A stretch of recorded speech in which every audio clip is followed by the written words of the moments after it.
you're gonna die never even trying to reach your full potential. This was the life that you were supposed to live, but you didn't try. Those of you who are listening to this, whoever hear this, you will not find toughness in a comfortable environment. You will not find it. The only way you find it is to drown yourself in a position where you're just out of sorts. We all have two people, and I'm not saying you're crazy. We have the easy voice, which is that 20% telling yourself that I'm easy at 90% of my full potential, maybe 100% at that 20%. That's that voice that we all love. That's that very comfortable voice that's that mommy holding you saying it's gonna be okay. Doesn't care how good you are, just loves you. Just loves you no matter how messed up you are in life.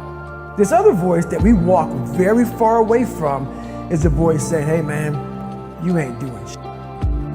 So we try to get this voice out of our head completely. And we live over here in this lane.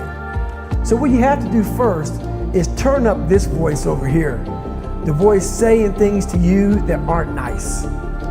That it's in our head saying, you know what, man, dude, you're not doing shit. And it's not putting yourself down. People take this the wrong way in this new society. I'm not saying to put yourself down. I'm saying listen to the truth. And the truth isn't in the 20%. The truth is in this other part of your brain saying, look, man, you're wasting a bunch of percentage here. We have 80 more percent that we're not tapping into, because in this other 80% is suffering, pain, failure, self-doubt, darkness, and then a whole bunch of light. But to get to this light, you gotta go through all of this shit. So a lot of us know that. I can get over here, but over here, man, this is much better, because I gotta go through this journey that is not fun. This from 20 to 100%, this in between is not fun. So we decide to live over here. So everybody goes, how do you do that? You know exactly how to do that. You know exactly, it's not a magic trick. There's nothing I talk about in that book that's a magic trick. It's all back down to a very primitive mindset of we just have to do. It's like breathing. Breathing becomes normal. Like we didn't know that we're doing it. That's how you have to live your life. When that alarm clock goes off at 4 or 5 in the morning, your mind says no. You just say, this is what we do. It's what we do now. Because to get to where you want to go, the amount of pain involved, I'm not saying physical, I'm not saying you got to break yourself off. The amount of mental pain of how many times you're going to have to do something that you don't want to do to get to where you want to go is going to be, there's going to be more times you do something that you don't want to do than you are going to want to do it. And that's your new norm. That's your new norm. So then it's like breathing. And then once you do this over and over and over again, it becomes like breathing. I don't want to live this lifestyle, but to get to the other side of this, I have to. So if you really want it, you realize what trying is and what trying is not. You're not working your butt off hard enough. You're not trying hard enough. We all think we're trying hard, but what are you gauging that off of? I talked to this one kid the other day. College is kicking my ass. I said, what are you gauging that off of? I go, are you trying? He goes, yeah, I'm trying my ass off. I'm studying hard. I go, what are you gauging trying hard off of? Well, in high school, I didn't have to try at all, and I made great grades. In college, I'm trying hard. You're trying hard compared to what you did in high school, which was it came easy to you. So your reality is something you created off of something easy. So you trying hard is 2 hours of studying. I'm gonna tell you a difference in trying hard and trying hard. Trying hard is something in your mind just doesn't stop. Where you know 2 hours isn't enough.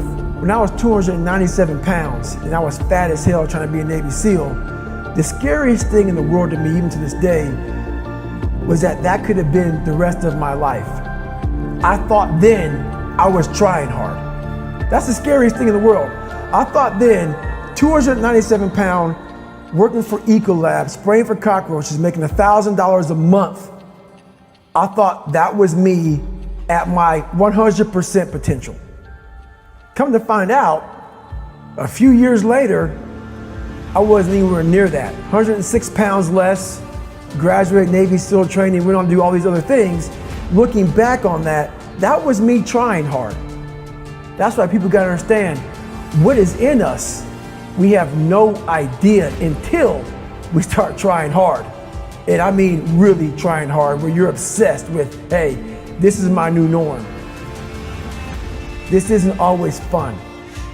It's not always meant to be fun. And that's when you know you're trying hard. I have this haunting voice in the back of my head. A lot of us have it. We just ignore it. And it was there for years. So I knew in the back of my mind that I could pull off this whatever.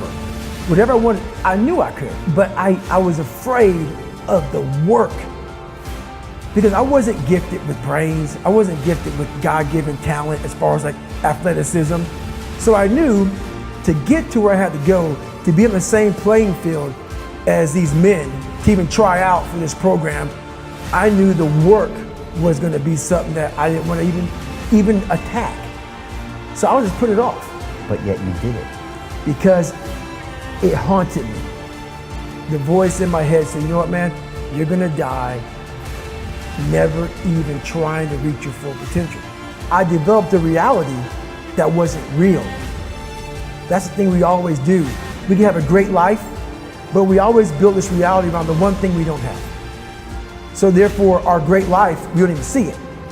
We see the one piece of clothing we weren't able to get versus the amazing things we have. So we focus on that. I was the king of focusing on the one bad thing in my life. The one bad person called me nigger. Everything bad, I focused on that. But over here was a beautiful reality of my life. Even though I came from nothing, where I could have taken my mind for the possibilities of where I can go if I work harder. That was all over here, but I lived in the filth over here. This was the life that you were supposed to live, but you didn't try. Just by going to war with myself every day and putting these challenges and these goals and these obstacles, these insurmountable obstacles. So it wasn't about losing 106 pounds. Me losing 5 pounds was an accomplishment. Me losing 10 pounds and then 50 pounds. And then the more I did this, the more I gained confidence. And then the more I gained confidence, the more I realized, these Navy SEALs, man. These guys can't do what I'm doing right now. I had no coach, had no trainer, had no money. I didn't know how to lose weight. I had no knowledge of what I was doing. I was just working.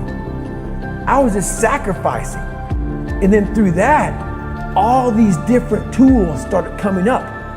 But I would have never found these tools if I didn't put myself in a very uncomfortable place. We all look for toughness. We all want it, but we look for it in a comfortable environment. You will not find toughness in a comfortable environment. Those of you who are listening to this, whoever hear this, you will not find it. I was trying to look for it everywhere. The only way you find it is to drown yourself in a position where you're just out of sorts, where you can't swim and you're drowning. Where you're drowning. You're drowning in life. But you say, you know what, man? Dad, I'm gonna figure out how to backstroke or something. And then through figuring out all these tools, your mind starts to, when you quit, your mind does this. Because you're out. Once you say, I'm not gonna quit, this is the 40%. When you quit, your mind says, we're done. So it doesn't expand. There's no expansion when you quit. When you say, F you, this sucks, I'm drowning, I'm miserable, I'm suffering, I'm broken, but I'm not going anywhere. What happens to your mind is it does this. It says, he's not leaving. So we gotta expand, we gotta grow, We got to figure this thing out. So then these compartments in your brain start to they have to work. They have to work. And then you start to engage parts of your mind that you never engaged before. But you can't engage it by sitting back in these nice chairs, drinking this nice water, talking to you, talking about what I want to do. That's where the 40% thing comes in. It comes in when you're in suffer mode and you say, I'm not going to quit. You're forcing your brain now to operate on a level it's not used to, but then it becomes used to it.